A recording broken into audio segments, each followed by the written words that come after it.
Hi, everybody, I'm Matt. And I'm Steve. And this is Marvel Reread Club.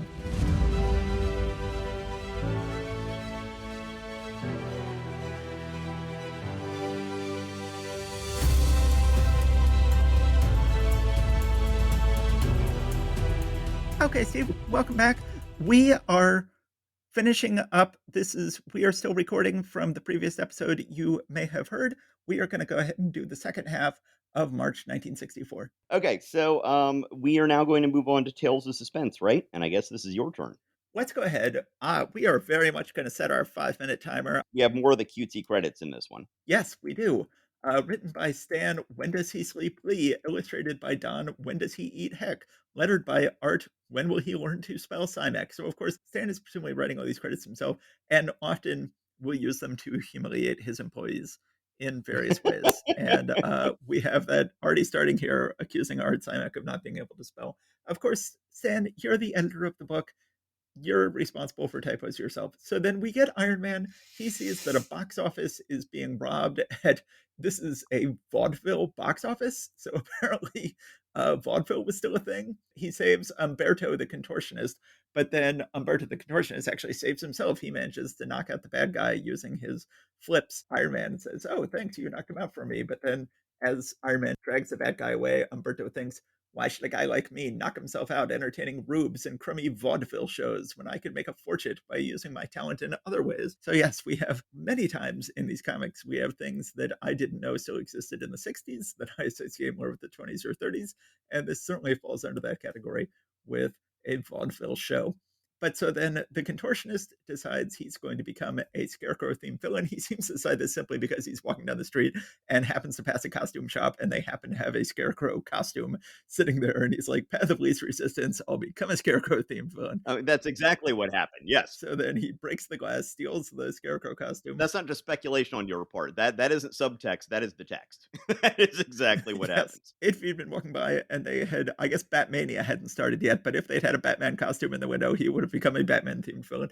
So then he goes ahead and he happens to know someone who he happens to know about Thornton and his trained crows who have been on the same bill with him for several months. It's one of his fellow vaudeville guys. But he knows that Thornton is retiring and isn't going to need his birds anymore. He won't miss the birds. So he goes ahead and takes the trained crows who usually perform with Thornton to be part of his scarecrow gig, that he's going to have trained crows that now he can steal ready to go.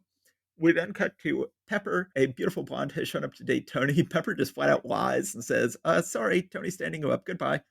And sends her away. Tony's like, what happened to my blonde date? And she's like, oh, well, I don't know. I didn't send her away. Oh, no, sir, there have been no bonds here all afternoon. And then Tony's like, okay. And he leaves. And then she thinks, anyway, I didn't really tell a lie. I could tell by the dark parting in her hair that she isn't really a Bond.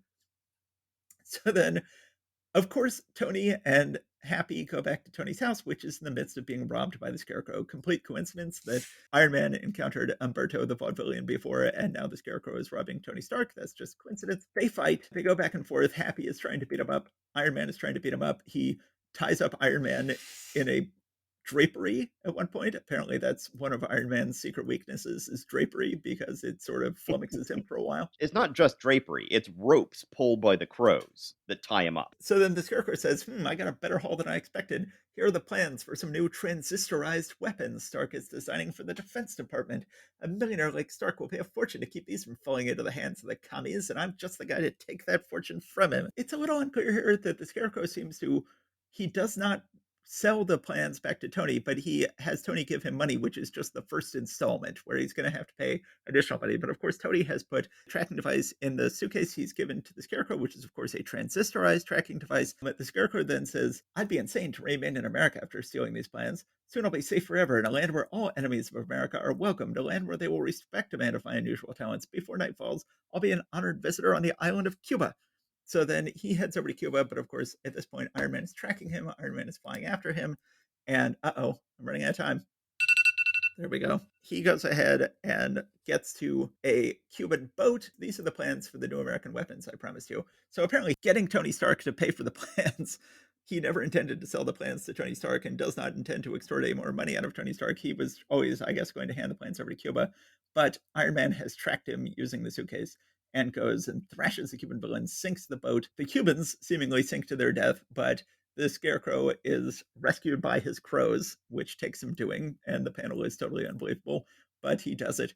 And then Tony goes back to Happy and Pepper, and Tony suspects that Pepper has sent away his date, and so gets revenge by, instead of taking Pepper to a Broadway show, has Happy take Pepper to a Broadway show. And he thinks Stark knows about Veronica Vogue. That's why he's doing this. But just wait, he'll be sorry. I might even grow to like Happy, which is, of course, eventually what happens. She does eventually marry Happy. So then it cuts to the Scarecrow thinking, I underestimated Iron Man once, but I won't do it a second time. So, yeah, this is unfortunately a terribly silly issue with a terribly silly villain. But one thing I will say is the crows have a lot of personality to them, just in the art and the way that they're drawn, and that tends to be quite entertaining to me. The crows were my favorite part of this, even though their existence is really stupid. Yes. Got things like on the bottom of page 8, you see the scarecrow running away from the tower that he had just been in. Happy says, "Holy smoke! I don't know how he got down there, but I sure ain't gonna try it." And Scarecrow is thinking he doesn't suspect that some of my crows were able to support my weight just enough to break my fall.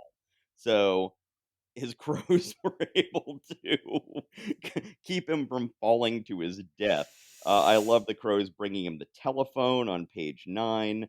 So yeah, I mean, I have enough fun with the crows in here, but generally a profoundly stupid villain, and a not that great issue overall. Yes, it is. It is rather ridiculous. Okay, and then of course in the back there's just the Tales of the Watcher, where once again we have story plot, Stanley, script and art, Larry Lieber, inking George Bell, another science fiction tale. So that then brings us up. So you just did Tales of Suspense, right? Yes. So I guess I'm going to do Tales to Astonish, which is Wait. Oh, where is Tales to Astonish? Oh God, the porcupine. I know, Uh, right? Yeah, no, the Return of the Porcupine. As I said the last time, I kind of liked the way that Don Heck rendered the porcupine's costume, even though everything else about him was terrible. But here we don't even get that. Here we don't even get that. This Wait. is We need to set our 5 minute timer. All right, 5 minutes. Start. All right, you've got your timer.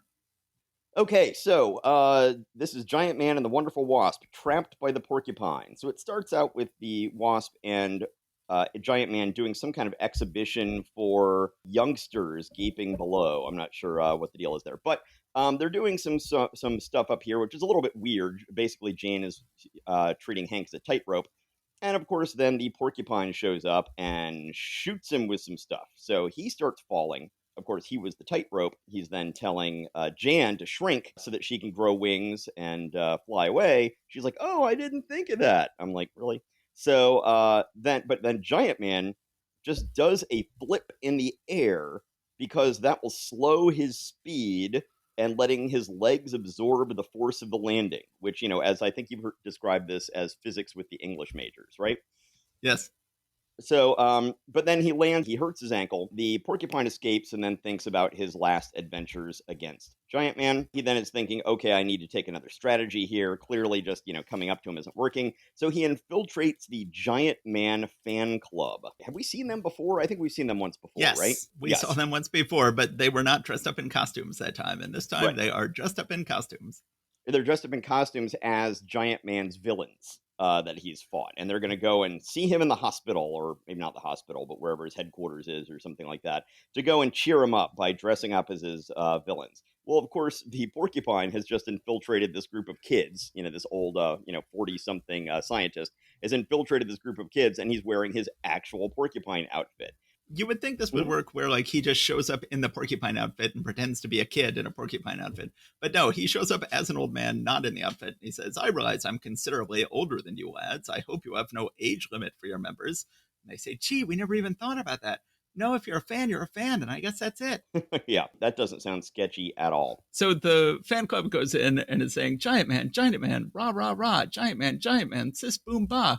And so they're all just wearing these costumes. One of whom is wearing a Doctor Doom costume because Giant Man just doesn't have enough interesting villains, so they had to toss Doctor Doom in there. And but Giant Man is seeing them all in their costumes, and he says, "I can't get over the porcupine's costume. It's so authentic looking. It doesn't seem as homemade as all the others." But he still doesn't quite figure it out. He's not very bright. I No. mean, yes, he's a scientist, but he's not very bright. Yes. So the porcupine ends up setting off this gas. Everyone's falling asleep, but Giant Man spins around to try and disperse the gas. Porcupine escapes. He has some kind of weird thing because he can't like fly very well. He has a big suction cup thing he uses to stop himself. It's all rather lame.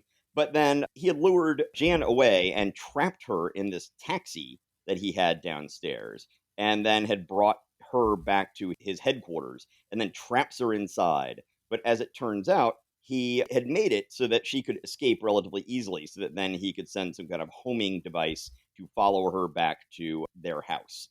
So, and then meanwhile, Hank, who had said he couldn't change size while his foot was broken because that would cause pain or more injury or something like that, he after a while was just like, well, I've got to rescue Jan, so just goes ahead and rips off his cast and is just fine with doing it anyway. The porcupine then bursts in at their house because he now knows where they are. There's something he does. He shoots out a flypaper thing at Yes. Jan, which okay. There is no safe place when you fight the porcupine. Watch my flypaper pellet bring her down. She says, "Oh no, if one of those large sticky sheets touch me, I'll be of no use to Giant Man," as opposed to the rest of the issue where she's been of so much use to Giant Man. I gotta say, remember back when the Wasp had like she still doesn't have the ability to shoot lasers out of her hands, which is a major problem. But for a while she was just carrying around a pin and she Yeah. called it her sting and she would poke people with a pin. Those days are long gone. The Wasp is totally incompetent in this issue and is contributing nothing to nobody. And it is painful to read. Stan seems to be very sensitive to criticism of Sue and like, oh, what do you mean Sue doesn't carry her on in the Fantastic Four? And he goes out of his way to make it clear that she carries her on in the Fantastic Four and then he's given her a lot more powers. He has not done that with the Wasp yet. Yeah, not yet. She will come into her own eventually here. Meanwhile, we've got Giant Man growing and shrinking and doing all sorts of stuff to fight the porcupine. Once again, growy, shrinky man of some sort might have been more appropriate. Oh well, you used up some of my time, I've got to say. I So did. anyway, the porcupine it then tries to reach, I guess, does reach in and grab some of the size changing pellets from Giant Man. He thinks he got some giant size pellets, but he actually got some shrinking pellets, and he took too many of them, and he shrinks down to nothingness. So there we go. We'll never hear from the porcupine again, I'm sure. Which, if we've learned anything from the Fantastic Four, when you shrink down to nothingness, it means that you will soon conquer the micro kingdom. So maybe that's Or, what we'll see or be Porcupine enslaved by the doing. micro kingdom. I mean, Yes. Doom could conquer the micro kingdom. I think Porcupine would do something less. Yeah. But then after that, the rest of the there's then a Stanley, Larry Lieber, the wonderful Wasp tells a tale in the back, which is not worth discussing. No. Although I gotta say, Heck, Uh-huh. it's Larry Lieber script and art, inking by Heck. I think Heck inking Lieber is shockingly fine. Yeah, Like you would think that would be the worst of all possible worlds, but I thought it was okay. Yes, so this is. I think the Porcupine is the lamest of all Giant Man villains, which is saying a lot. that And is saying a lot. he continues to have no consistent theme. He continues to, fly, shoot gas, do all sorts of things you wouldn't associate with porcupines. A bizarre book, decent art by Ayers. He has taken over from Heck, at least for the time being. But Heck is still in the back inking Larry Lieber. I guess we are moving on to X-Men, yes? Let's go ahead and do X-Men number 4. This is a monumentous issue. This is a very big issue. X-Men number 4. At last, the X-Men come face to face with the Brotherhood of Evil Mutants, featuring the return of the dreaded Magneto. And so on the cover, right away, we've got Magneto with 4 new characters: Mastermind, the Toad, Scarlet Witch, and Quicksilver. Now, Scarlet Witch and Quicksilver are colored differently on the cover than they are for the rest of the book. Scarlet Witch is green, despite the fact she is called Scarlet Witch, and Quicksilver is blue, which is how I grew up with Quicksilver. Quicksilver was blue in the 1980s. but for most of the 60s and 70s, he was green. Inside this issue, Scarlet Witch is red, Quicksilver is green. So Right. we begin the issue, sensational script by Stan Lee, dynamic drawings by Jack Kirby, imaginative inking by Paul Reinman, legible lettering by Art Simek. I get the feeling that Dan let Art come up with that himself, and he just had a self-deprecating sense of humor. I mean, I Oh, don't know that for a that's fact, but entirely that's possible. just the feeling I get. Yeah. Yeah, I guess, yeah. If Art didn't like how it was, he could have changed it himself. He was the one doing the lettering. So Right. for the first time, we once again see Professor Xavier putting his kids through horrific death traps, and for the first time, it's called the Danger Room. Keeps coming up with innovative ways to try and kill them. They are fighting each other. Then he has Marvel Girl open up a box, and inside the box is a cake. And he is giving them a cake to celebrate 1 year of his school. That does not necessarily mean 1 year, since issue number one, presumably the school was going for some time before issue number one. They're always a little unclear as to how precise Cyclops can be with his beams. It always feels very strange when Yes. he can be very precise with his beams as he slices this cake here. It's a delightful visual. The angles don't really seem to make sense, but who cares? That looks beautiful. But now we leave Professor Xavier's School for Gifted Youngsters and turn our attention to another group of mutants who are also seated at a table. But what a world of difference we shall find between these two superhuman groups. So right away, we have these four great legendary characters that will give us so many wonderful stories going forward. We have the sniveling little toad, a little mutant who leaps around. We have Mastermind, who creates illusions. We have Quicksilver, who runs very fast. And we have Scarlet Witch, who does her hex powers to basically jinx things and make them fall apart on people. They'll get a lot of use out of the Toad over the years. He'll sort of be the one who stays with Magneto after everyone else leaves Magneto. It's funny how little use they get out of Mastermind. Mastermind is great in this issue. He's, we sense how powerful he is right away and that he's essentially able to take over a country by just creating an illusion that he's got an invading army. But then he will not be around as much in these first 67 issues or so of X-Men, and they will not get as much use of him as they could. And then he will very memorably return for an epic storyline, the greatest storyline of all time, the greatest X-Men storyline of all time, the Dark Phoenix saga, where he will enter into a horrific relationship with Jean Grey and create illusions that will drive her totally insane. And Mhm. it seems to me that I was noticing reading this that the top of page 5 almost seems to prefigure that with him talking Yes. to Wanda. Yes, I'll now create an illusion so realistic it will drive you to the point of raving madness, which is Right. exactly what he eventually does to Jean Grey. And of course, both Jean Grey and Wanda eventually end up like getting driven to the point of big villain stuff at one point in the future. So that I just noticed that sort of parallel there. Yes. So then we see that Quicksilver and Scarlet Witch are siblings and they're very protective of each other. Neither of them appreciate how Mastermind is treating them or Toad. They're waiting for Magneto to return. We then cut to The what office of is a large shipping line. what Now, is this doesn't make any sense because the thing is yes. they're saying, have we received all the bids for that old ex-convoy freighter with the cannons on her deck? Now, this seems to me that this should be like something being decommissioned from the Navy or something like that. So, what merchant ship is going to have cannons on the deck? I mean, I guess merchant marine? I don't know, but one way or the So other, yeah, it doesn't so make yeah, any sense. Magneto, if you're Magneto and you want to steal an ex-convoy freighter with cannons on her deck, you can just do it. You don't need to show up at the office and inform them like, wait, please don't accept any other bids. I'm here. I'm going to take the ship. It's like, well, you don't intend to pay for the ship, so just steal it. You don't need to show up and get the deed. But he insists on having the deed. So then he takes the ship. He is He's gonna be playing for Pinks later. So it's Grease reference people. I don't know. Okay, right. I was thinking of Fast and Furious because I'm young and hip. So then Sure. so then he Magneto sails off controlling the giant ship. The Angel just happens to be flying over and finds it rather strange that there's this giant ship with no crew. It's just a sheer coincidence that he happens to fly over Magneto's ship. He goes back and he reports everything to Professor Xavier. Professor Xavier is a little weirded out. Let me just again say how amazing Paul Reinman's inks are on this issue. They are Hmm. just fantastic. It looks even more like Steve Rude, especially I should say the panel, the upper right panel on page 5 with Wanda pointing at Mastermind is especially beautiful. Best we've seen Kirby looking so far in the Marvel Universe. Angel tells Professor X, there was a ship out there by itself. And Professor X is like, something about that sounds really bad, but oh well. So then cut back to Magneto goes back to the Brotherhood, finds them fighting amongst each other. He's not happy about it. Scarlet Witch and Quicksilver right away are like, we don't know what we're doing here. We're not really that evil. And he says, but you have to be with us. Don't you remember? Don't you remember when I found you in a small Eastern European village and they were about to hang your sister as a witch and I saved you both? And so this is a story that will get revisited a lot over the years as Yeah. it turns out that this was him actually being reunited with them and he was actually their parent.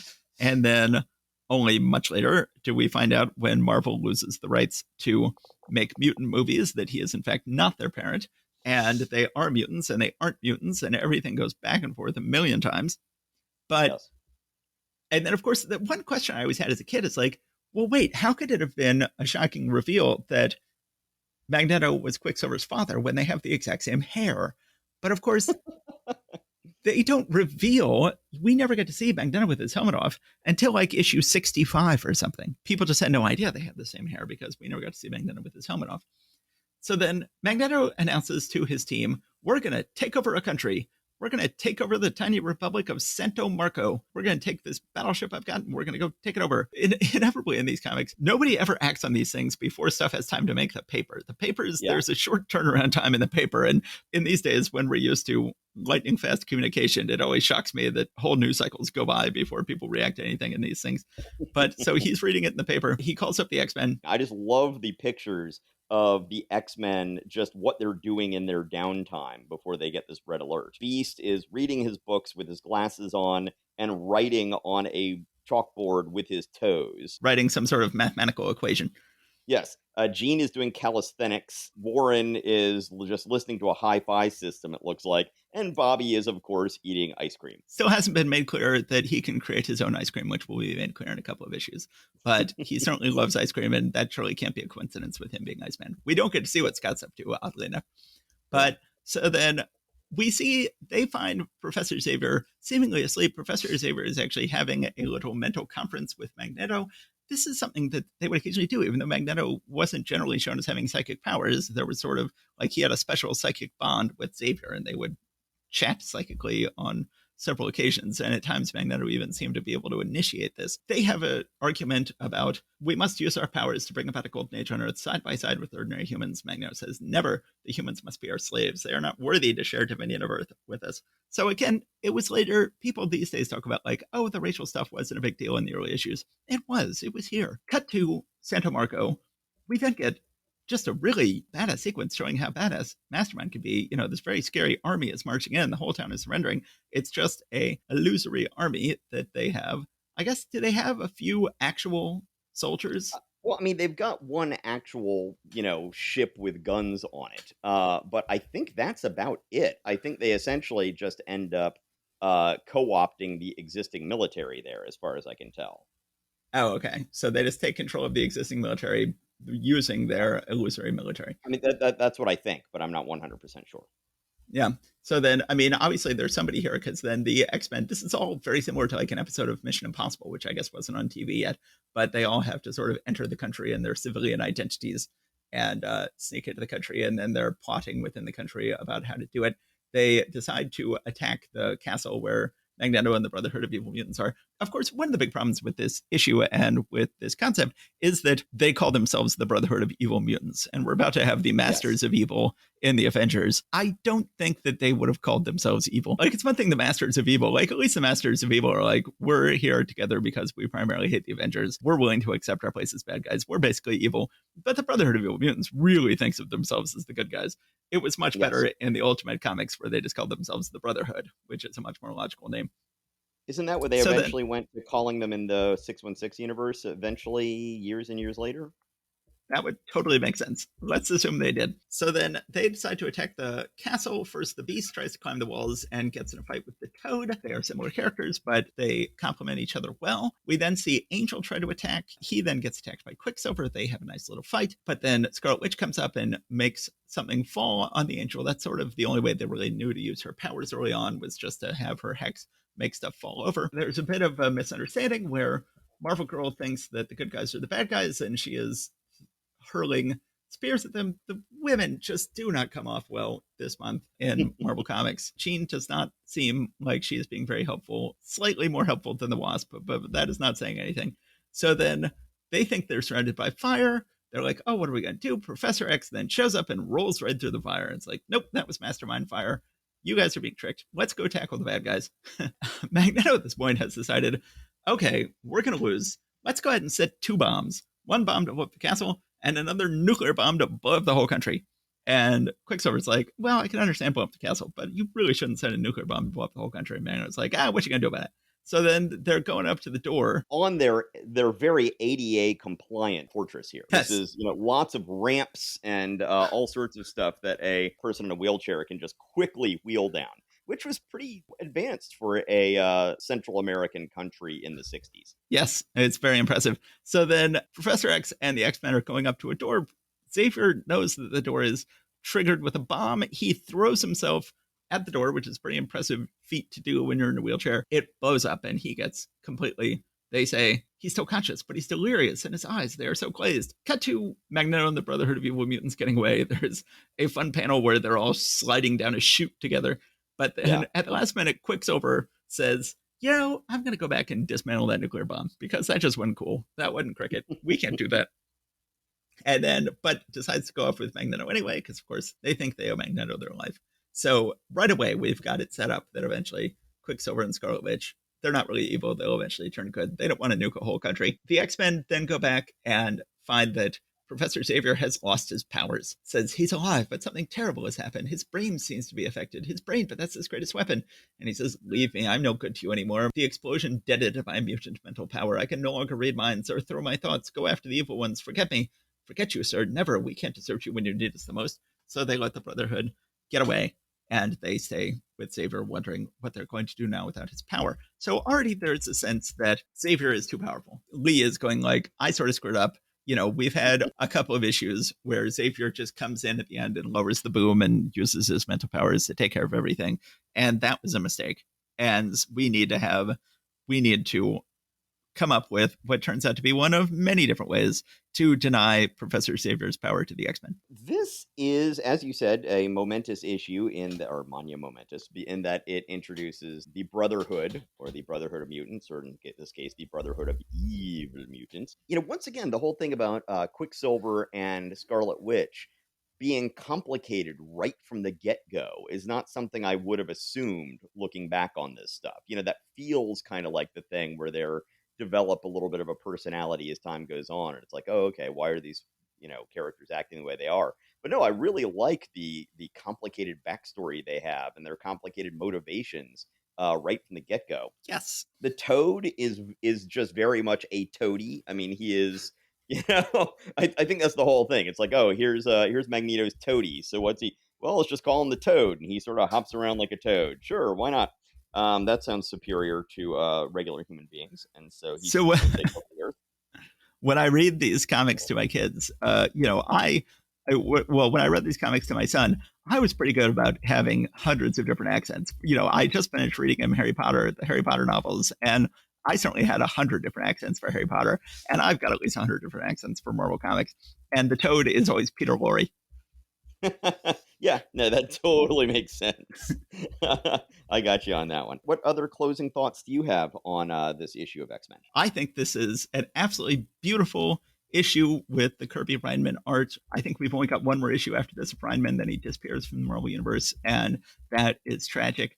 I think that it is beautifully written. I think that this is continuing to introduce fantastic characters that are going to give us so many great stories. The whole takeover a small country thing, classic example of a story that could have been epic, crammed into a shockingly small number of pages.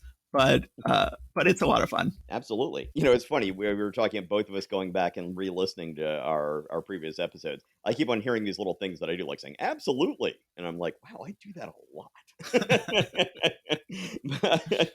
I start getting self-conscious about it. So I guess we're moving on to our last comic of this particular month, the Avengers #4, which is one of the most important issues that we have gotten to so far, and possibly one of the most important issues that we will get to. I guess it's my turn, huh? Yes, it is. Okay. Well, I get the honor of introducing this. So, I mean, we should say this issue, like the 3 previous issues of the Avengers we've read, is so bizarre, and Oh yeah. so a book that seems to have had greatness thrust upon it rather than coming about it naturally. This is not really great comics, but it is money momentous. It is huge. It is hugely important. But who boy is this a bizarre issue? Well, it's just such a mix of really creative problem solving and storytelling by the authors, and together with stuff that just really wasn't thought out and makes no sense. So, Yes, but we'll be getting to that. It's Avengers #4, Captain America Lives Again, also in the sensational issue Submariner. And we have this really epic and timeless shot on the cover of Captain America charging towards the reader with the rest of the Avengers following behind. Great famous cover. I would say it is a classic cover. It is, however, horribly inked by George Bell. So I would Okay. I wouldn't call it great. Okay. Gloriously written by Stan Lee, grandly illustrated by Jack Kirby, gallantly lettered by Art Simek. So when I first went through this, I was thinking, oh, maybe Jack Kirby asked to go ahead and ink this himself since it's his original, his original creation coming back. But as you said, no, it's apparently just for some reason they didn't credit George Resos on this one. Because they were ashamed that they had hired him. Right. So we have a little bit of a flashback of the Avengers fighting Submariner recently, and Submariner leaving in disgust after their battle, going into the sea, and he ends up coming out, and he's searching for his people. But when searching for his people, he ends up coming across a tribe of. Now I'm okay. This is one thing. It says a tribe of Eskimos. I am under the impression that the term that should be used these days is Inuit.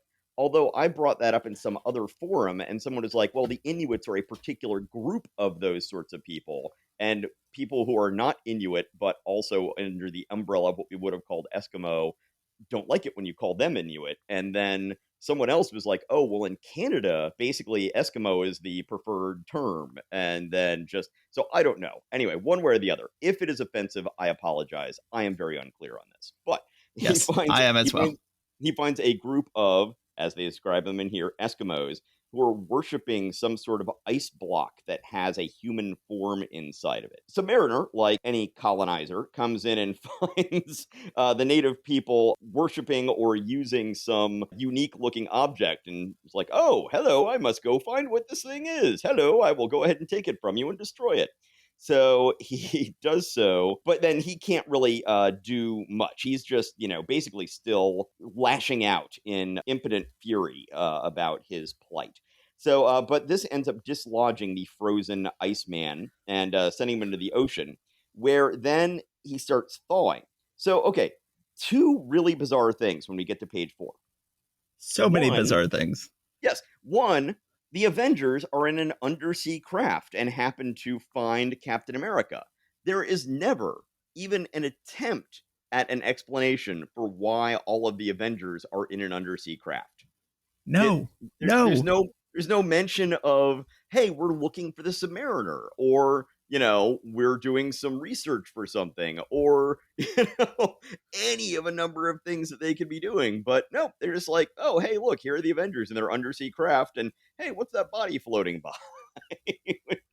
And then the other thing is, I'd totally forgotten that he had thawed, like he was no longer encased in ice when they found him. Yes, So he was just floating under the ocean, thawed out. yes. Right. And then Giant Man, of course, reaches out, and you never have an explanation for how the airlocks work on this thing, but Giant Man just No. reaches out and grabs him and brings him in. And then we have, once again, what I consider a fantastic panel in the middle of the page of Captain America with his mask off, blonde hair, all tousled looking, and he's got his shield on his chest and shredded army clothes all over him, while he has his Captain America uniform on underneath that, while Thor and Iron Man both look at each other in astonishment. So this is a very famous panel, a very famous moment, one of the most iconic moments in Marvel history. It is so weird. Captain America was in action when he fell into the ice. He was in action. He was fighting Baron Zemo. He was trying to stop a missile. Why wasn't he just wearing his full costume? Why wasn't he just, why did he have on civilian clothes Why did he not have on his hood? And seemingly he had his cowl in a pocket.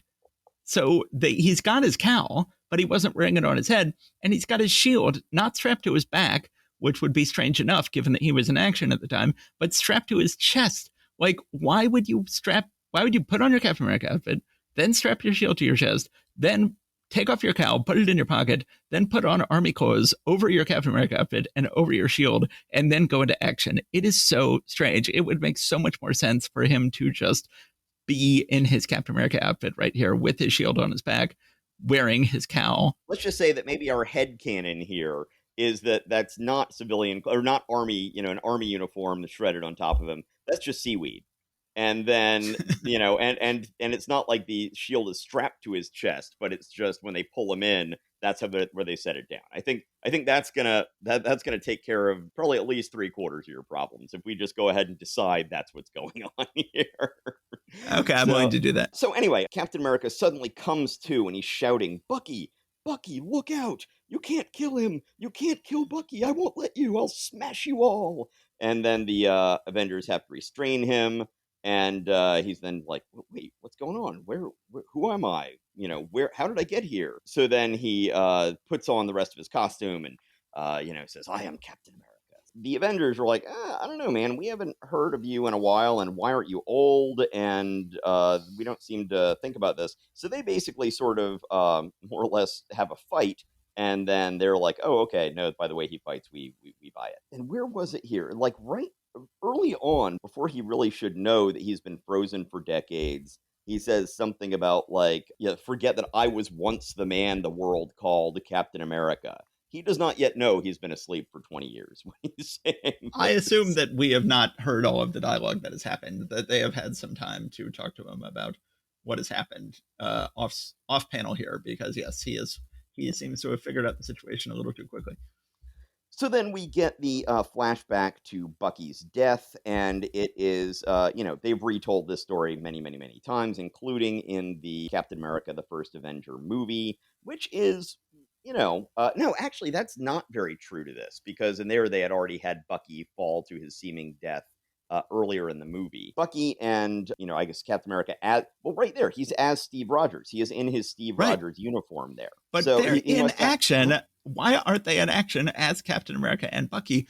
Why are they? You would think it'd be one thing if they were like wearing Nazi uniforms, like they were undercover infiltrating the Nazi base in Nazi uniforms. It's unclear to me if they're even in a Nazi base or in an American base. So one of the strange things about this is we get an extremely underwhelming villain introduction. We get our first glance of Baron Zemo, but he is not named, and we do not see any details. He is a black silhouette. We just know that there is some sort of villain who is not named, and you cannot make any details out of, who says, "Ha, thus do I triumph over Captain America and Bucky. If they reach the plane, they die. And if they fail, America loses one of its newest weapons." So even though Captain America and Bucky are in civilian clothes, this villain, whoever he is, this unnamed villain, knows who they are, knows that it's Captain America and Bucky in their civilian clothes. Nice, spectacular sequence, nice, spectacular curvy sequence of them riding a motorcycle up a ramp so that they can leap off and leap onto a little flying bomb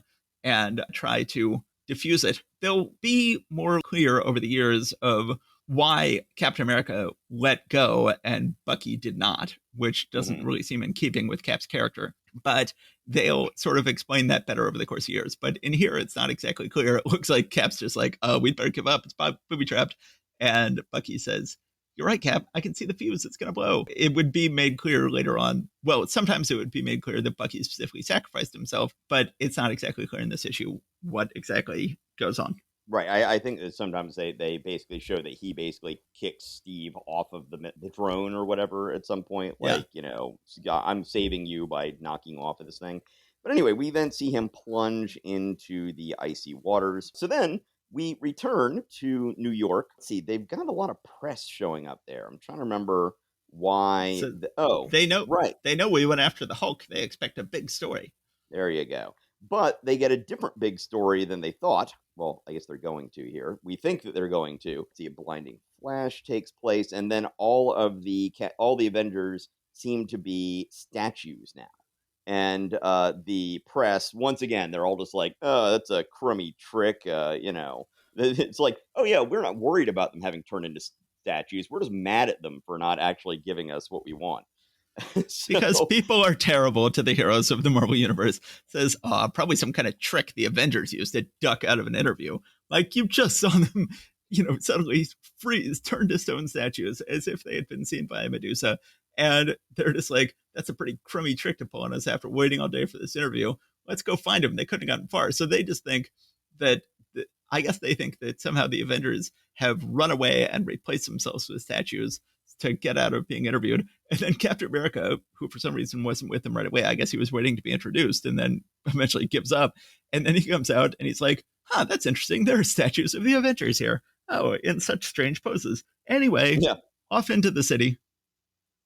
yeah, yeah. So he's like, "Yeah, oh well, I'm not going to hang out here and try to figure out where they are or what's going on. I'm just going to go on in." So then he sees the UN building, which of course was not there when he was last in New York, and he's going around looking at all the new cars and all sorts of stuff. But then the police officer that's there, who basically bursts into tears seeing Captain America, just having seen him as a kid at one point, he then bursts into tears with gratitude, love, awe. I don't know what you would say, but he directs Captain America to a nearby hotel. Now, I assume he doesn't have any cash on him, so I'm not exactly sure how he's paying for the hotel. But maybe they just see him. They're like, "Hey, Captain America, you can stay for free." But then he tries to sleep in the bed, but then he's having nightmares. He has a nightmare about Bucky. But then it turns out that he wakes up, and this is actually Rick Jones. Says, "I've followed your trail halfway across town. They tell me you were the last to see the Avengers, and I got to find them. So how about doing a little talking?" And Steve is just amazed by how much Rick Jones looks like Bucky Barnes, and so he's kind of weirded out by this whole thing. But then sort of takes Rick in for this reason. Now, Rick, this is going to be Rick's second superhero groupie relationship. Yes. First he was the Hulk's sort of superhero groupie. Now he's going to become Captain America's superhero groupie. He will eventually go on to be partnered in one way or another with Captain Marvel. He will then go back to Hulk. So he's done all sorts of things. Rom. Don't forget about Rom Space Knight. He's Rom Space Knight's sidekick for a while. Oh, was he? Yes. Oh, I guess so. Yeah. Yes. Okay. I'd forgotten that. So yeah, he has a really long and varied But history as a sidekick. it's interesting because like Stan Lee clearly hasn't decided yet that he's going to bring the Hulk back for his own comic. I would think by this point Stan Lee would be starting to go like, maybe the Hulk should get his own comic again. Certainly, he has not been willing to leave the Hulk alone for very long. The Hulk has been constantly showing up as a guest star in other books, and like clearly, if the Hulk gets his own book back, he's going to need Rick back. Rick is such a big part of the Hulk mythos, but Stan is starting to go like, oh, Rick's too good a character to pass up. Let's go ahead and hook him up with Captain America and have him be Captain America's sidekick. But at some point, Hulk's going to come and poach Rick back, and Hulk's going to go like, nope, I need Rick more. And then Captain America, the whole idea of Rick becoming the new Bucky or a new Bucky-like figure is eventually sort of just dropped. Yeah, well, it goes on for a few months here, and it gets a little bit weird. But Yes, I'm sort of glad to see the Captain America sidekick thing fall away before too long. He is less annoying sidekicking for other characters than Captain America. So somehow they have gotten Captain America or Rick has gotten a hold of some of the film that was taken, I think, by the press at this whole thing where everyone turned to stone. I'm not quite sure where the film comes from, but they go ahead and find a dark room belonging to one of Rick's teen brigade members, and they go ahead and develop this film, and they can see that there was somebody in the press corps who had something that does not look like a camera. It looks like some sort of super science ray gun. And he finds the actual guy. So he bursts through the window, and the guy then has a bunch of gun moles with him who start firing. We then have the first time in modern Marvel history where Captain America throws his mighty shield. And those who chose to oppose his shield must yield, as the old 1960s cartoon theme song went. Yes. And I love that panel at the top of page 13 where he's throwing the shield. It's just like, okay, yeah, this is the stuff right here. So, Yes. so then he has a big fight with all of these gangsters and gets up to the main bad guy and takes off the mask. And once again, its mask technology so outpaces our own. He takes off this mask and finds out that it is an asparagus looking alien underneath there. I think of them as broccoli aliens. You're right. It's in some ways asparagus. Have we seen this race before? It seems like this is going to be a classic 60s Marvel one off race. And Right. then many years later, Jean Hmm. Grey becomes Dark Phoenix and goes insane and goes and blows up a sun. And then John Byrne, who was supposedly just penciling the book, but was really co plotting the book, he, in a very much classic example, classic Marvel method problem, he then says, oh, wait, when Phoenix blows up a sun, wouldn't she also be blowing up some planets? I'll go ahead and bizarrely show this race, this Yes. asparagus head or broccoli headed race getting blown up along with the sun, and which Claremont had not intended. Chris Claremont, who wrote that issue, had not intended for an actual race of people to be destroyed by Phoenix. And so then the boss of Marvel Comics at the time, Jim Shooter, is like, you can never redeem her now. She killed off an entire race of people. And so this poor race was eventually doomed to be killed off there, and then resulting in they had to kill off Phoenix because she was irredeemable after killing them all off. So it seemed like this would be the only time we would ever see these guys, but who boy no. Yeah. Although I remember in that when they reprinted in the high quality format the original version of that issue of X-Men where Dark Phoenix dies, where she didn't die in the original version. They have an interview in the back or sort of a roundtable discussion between all of the creators of that particular issue. And at one point, I think that John Burns somehow ends up blaming Terry Austin, the inker, for that What? whole thing. Yeah, I know, and Oh, I don't I remember think this. yeah, and Terry Austin is like, "Wait, what? How is this? Huh? Like, what's going on?" I don't remember what convoluted way they used to do it, but yes, I remember them trying to say, "Oh, it's something that Terry Austin said," and this, that, and the other.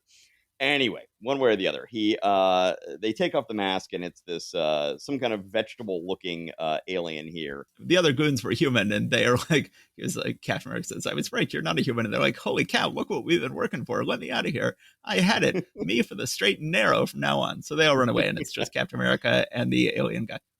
So Captain America interrogates the guy, and it turns out that he is an alien that crash landed on the Earth centuries ago.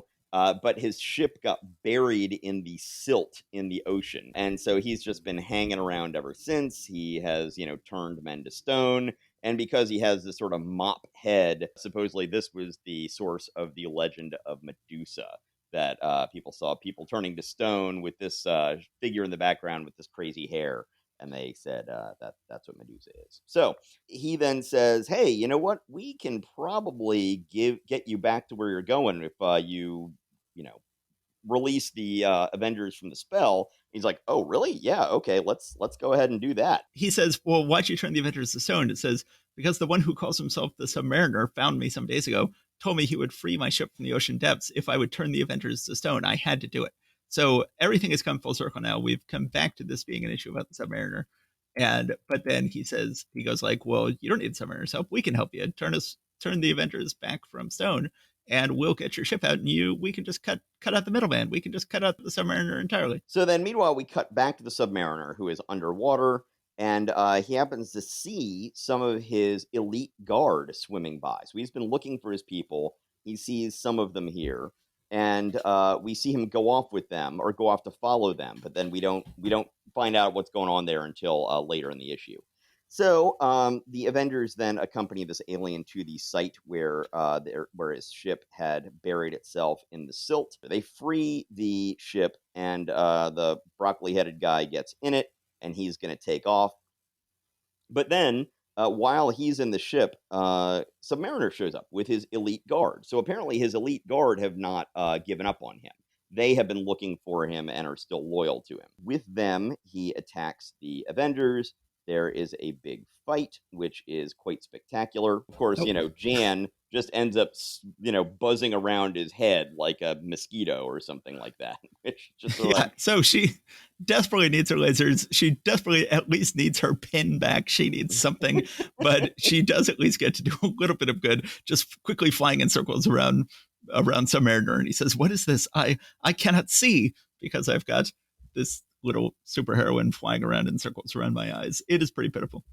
yes. So then the fight moves on to Thor, who is able to use Mjolnir to take the energy blasts from the weapons of the Atlanteans and send them right back at them. So then we get into a one-on-one battle between Submariner and Thor. See, meanwhile, a sharp-eyed, colorful figure watches everything that transpires, branding all the amazing tales into his memory. And so Captain America is thinking to himself, I know so little about this new crop of costumed fighters. My best bet is to watch them in action, see how powerful they really are. Their courage is undeniable. Even the Submariner is a fearless foe. If there had So been such men in my day, what epic battles we might have fought. now, of course, this is a huge problem because they keep bringing back the old Marvel universe a little bit at a time, and they Captain America and Submariner knew each other in World War II. They interacted a little bit in the old World War II comics back in the 1940s and maybe even a bit in the 1950s, but later they will establish that they were part of a superhero team together in World War II called the Invaders. And you have this huge problem where you have this issue in which clearly neither of them has ever met the other or heard of the other, despite the fact they were both big parts of the Allied war effort. Now, later, Brian Cronin will explain on Comics Should Be Good how this is explained away later, that they are both having memory problems, that Submariner is still having memory problems from when he was living as a Bowery bum all those years, and Captain America is still having memory problems from being frozen. And so then they would later explain that yes, these two knew each other very well, but right now, since they were both having memory problems, neither one remembered the other. That I totally buy that explanation, but I will point out that earlier in the issue, Captain America does talk about being, saying that Submariner, yeah, that seems to ring a bell somewhere, but he can't quite put his finger on it, and that would seem to bolster exactly what you're saying there. That it's just, hey, I just got unfrozen, and my brain's not too good yet. Yeah. But it's like I don't know. That sounds familiar. I think I've heard of that guy. And so they're continuing to battle Submariner and his henchmen along with the Avengers, but it is all disrupted by the aliens' spaceship coming up out of the ocean, which goes ahead and creates all sorts of havoc on the land. So Submariner and his elite guard leave. It is an indecisive battle. The alien seems to be going off home, only to be doomed to die later at the hand of Dark Phoenix, but we don't know that yet. They then get back together, and Rick Jones is left thinking at the very end about Captain America. He's the greatest guy I ever met, and I can tell he wants me to be his partner. But what about the Hulk? He is sure to return someday, and when he finds out that Captain America has replaced him, will anything be able to stop him then? Well, of course, as we've already discussed in this podcast, Rick Jones is usually way more into other people than they are into him. So I think he's Yeah. really overthinking the whole thing about like what'll Hulk say? It's just like, yeah, Hulk will probably be like, hey, good, I don't have to worry about that pesky teenager anymore. But Right. of course he's a teenager, so everything's all about him. Oh, You skipped it at the end. They go ahead and offer Captain America membership in the Avengers. I guess I was sort of thinking that went without saying, but I should have said Yeah. it. So then they say, right, we have an offer to propose to Captain America. Captain America can figure out what they're about to say. And it says, I've seen you in battle and there are none braver. If your offer is what I hope it is, my answer is yes. It says, we welcome you, Captain America, to the ranks of the Avengers. So they have Yes. now officially replaced the Hulk. Like I said, this is one of the most important issues in the in the modern Marvel comics, in that it brings back Captain America, who obviously is, to this day a an epic and iconic character. But yeah, there is just all this bizarre stuff. What were the Avengers doing underwater? What were they doing? I want Come on, give me a throwaway sentence. Give me some sort of oh, well, our research I mean, mission to, I I don't think they were searching for Submariner. It's believable enough that Tony Stark would give them a submarine to search for the Submariner in. I mean, I can fill in the gaps here. know. Okay, maybe so. But one way or the other, and I really think that the way like, the story that he wrote about what happened to Bucky and Captain America making it and Bucky not, is really setting the character up to have some three-dimensionality to him going forward. Yes. He's not just like, "Hello, here I am, Sentinel of Liberty, and I'm going to kick butt in the name of America." It's now like, hey, my the the teenager who was my very good friend and really my responsibility ended up dying on my watch and I survive. And he sort of has some real survivor's guilt about this. But then it also sets up the whole man out of time thing, which they play with more and more as the 60s go on. And it really, I think, takes this character that, as you said in an earlier episode, they're thinking, how can we make this corny character work in this modern world? In this case, the modern world being the early 60s. And then they find a way to actually make it really, really work. I've heard that Stan Lee hated the character of Bucky. And Yeah. so, I think that on one hand, that's why he was like, okay, well, we're bringing Captain America back, but I do not want to have to write Bucky. We're killing him off. But even if it was just that venal when it comes to the motivations behind this, what came out of it really was terrific for the stories that are going to be going forward. Yes, and they get many wonderful stories over the years out of his guilt about Bucky's death and how that deepens and enriches his character. And then eventually, of course, they had to pay it all off, and they had to go like, okay, if we've gotten so many good stories out of Bucky being dead, imagine what we can do now if Bucky were still alive. And Yes, that became such an iconic part of the character as well that quickly got incorporated into Earth's Mightiest Heroes, and then it got incorporated right away in the first Captain America movie. They are setting up Bucky to come back to life right away. That became the second Captain America movie, was Captain America the Winter Soldier, which is what Bucky becomes. And that became that at the time relatively recent storyline. That storyline from the early 2000s um, quickly got adapted and quickly became a centerpiece of the Captain America mythos. But I think that, so the man out of time element, I think, is really strong. It's interesting that they could have just had him just still be alive, or they could have had him be frozen or knocked out in some way, but not be someone who was still had a young body. Because, like, when they bring Nick Fury back, I when I was growing up, like, it was explained that Nick Fury hadn't aged because he had the Infinity Formula. Well, that didn't come about until Nick Fury had been back for 15 years. Because for the first 15 years after Nick Fury came back, he was just back. He was just 20 years older. He was yeah, just he was just a guy in his mid 40s. right, Captain America could have just been a guy in his 40s, and they often treat him as if he is.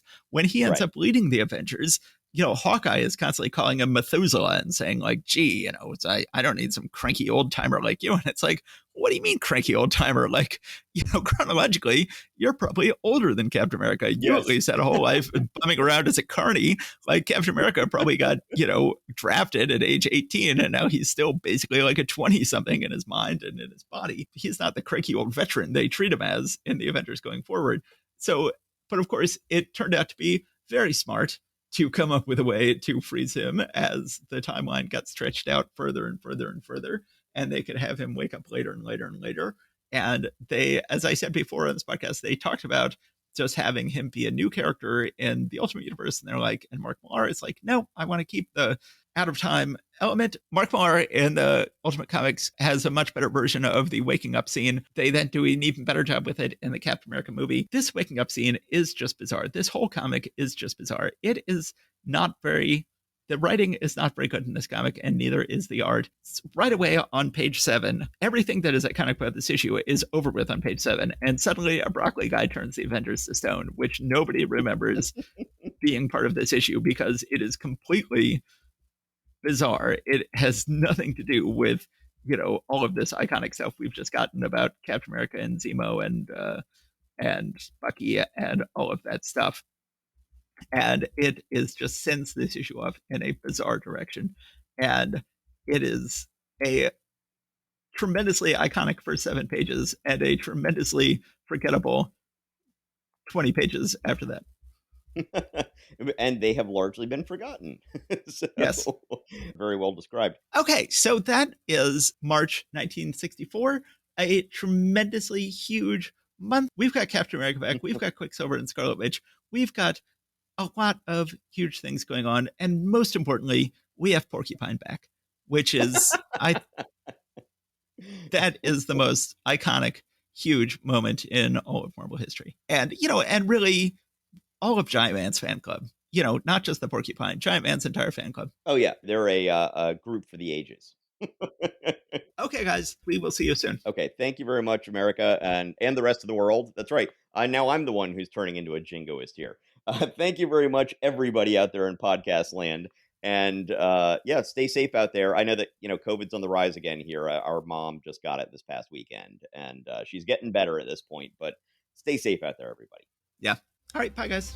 Take care.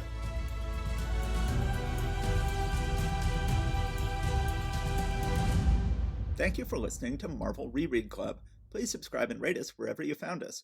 Go to secretsofstory.com and click on Marvel Reread Club in the sidebar to find notes and join the discussion about this episode. See you next time.